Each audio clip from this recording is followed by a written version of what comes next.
آزاد کشمیر میں joint action committee کی کال پر مہنگائی کے خلاف شٹر ڈاؤن اور پہیہ جام ہڑتال کا آج دوسرا روز۔ مظفر آباد سمیت آزاد کشمیر میں حالات کشیدہ، پولیس اور مظاہرین آمنے سامنے، راستوں کی بندش کے باعث مظاہرین مشتعل، مظاہرین کا پولیس پر پتھراؤ، پولیس پر کانچ کی بوتلیں برسا دیں، جواب میں پولیس کی شیلنگ، کاروباری مراکز، دفاتر اور تعلیمی ادارے بند، سڑکیں سنسان، ہنگامہ آرائی روکنے کے لیے حساس مقامات پر پولیس کی بھاری نفری تعینات، مظاہرین کا حکومت سے بجلی اور آٹے کی قیمت کم کرنے اور عوامی مسائل کے حل کا مطالبہ۔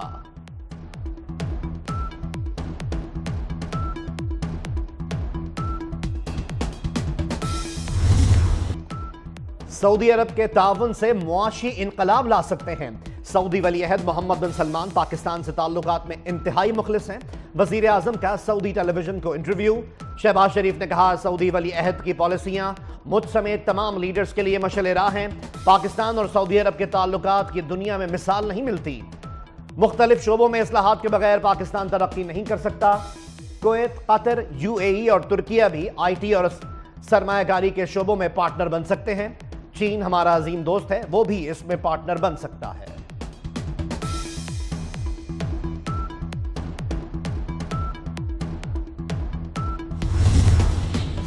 وزیر اعظم شہباز شریف سے پاکستان میں تعینات برطانوی ہائی کمشنر جین میریٹ کی ملاقات۔ وزیر اعظم کا کہنا ہے حکومتی گورننس کے ڈھانچے اور ادارہ جاتی اصلاحات کی طرف گامزن ہے۔ ملکی معیشت کی بحالی کے لیے میکرو اور مائکرو اکنامک سطح پر اقدامات کیے جا رہے ہیں۔ فیڈرل بورڈ آف ریونیو کی ڈیجیٹلائزیشن حتمی مراحل میں ہے۔ برطانوی وفد نے حکومت پاکستان کی ایجوکیشن ایمرجنسی اقدام کو سراہا۔ ملاقات میں نائب وزیر اعظم اور وزیر خارجہ اسحاق ڈار بھی موجود تھے۔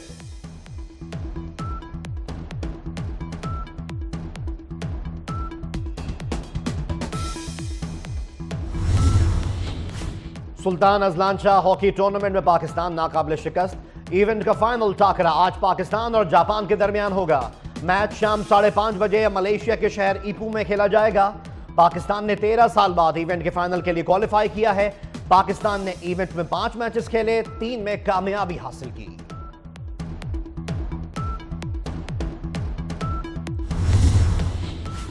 پاک لین اور توشاخانہ گاڑیوں کا ریفرنس، آصف علی زرداری کو صدارتی استثناء مل گیا۔ احتساب عدالت اسلام آباد نے آصف علی زرداری کے خلاف کارروائی روک دی۔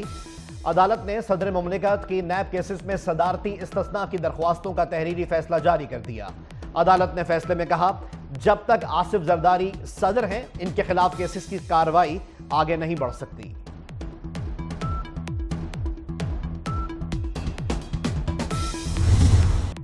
لاتوں کے بھوت باتوں سے نہیں مانیں گے، کل علی امین نے گورنر ہاؤس پر قبضے کی بات کی۔ گورنر ہاؤس کی طرف دیکھا تو سڑکوں پر گھسیٹوں گا۔ گورنر خیبر پختونخوا فیصل کریم کنڈی نے بتا دیا، کہا لگتا ہے یہ ویسے سبق نہیں سیکھیں گے، آپ بدماشی کریں گے تو پھر میں خود بہت بڑا بدماش ہوں، آج کے بعد جیسا منہ ہوگا ویسا تھپڑ ماریں گے۔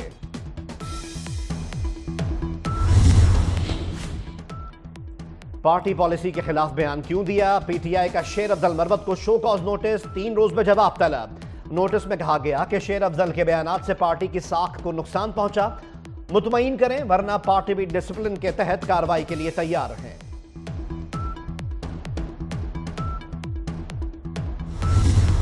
صوبائی حکومتیں گندم نہیں خرید رہی، وفاقی وزیر رانا تنویر کہتے ہیں تمام تحصیلوں سے مطالبہ آ رہا ہے کہ پاسکو ہم سے بھی گندم خریدے۔ وزیر اعظم نے گندم خریداری کا میکانزم بنانے کی ہدایت کی ہے، بے ضابطگیوں پر سخت نوٹس لیا ہے، ہمیشہ کسانوں کے لیے خصوصی اقدامات کیے ہیں۔ بلوچستان کے علاقے گلستان کے قریب پوسٹ کے خاتمے کے لیے آپریشن کے دوران ANF اور دیگر سیکیورٹی اہلکاروں پر حملہ۔ وفاقی وزیر داخلہ اور انسداد منشیات محسن نقوی کی مذمت، حملے میں زخمی اہلکاروں کو علاج کی بہترین سہولیات فراہم کرنے کی ہدایت، کہا حملہ آوروں کو جلد قانون کی گرفت میں لائیں گے۔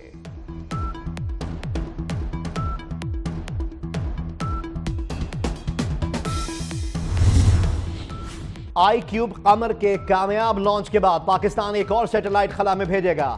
نیا سیٹلائٹ 30 مئی کو خلا میں چھوڑا جائے گا۔ سیٹلائٹ جدید ترین مواصلاتی نظام کی تشکیل میں رہنمائی کرے گا۔ سپاکو اور نیشنل اسپیس ایجنسی سیٹلائٹ خلا میں لانچ کریں گی۔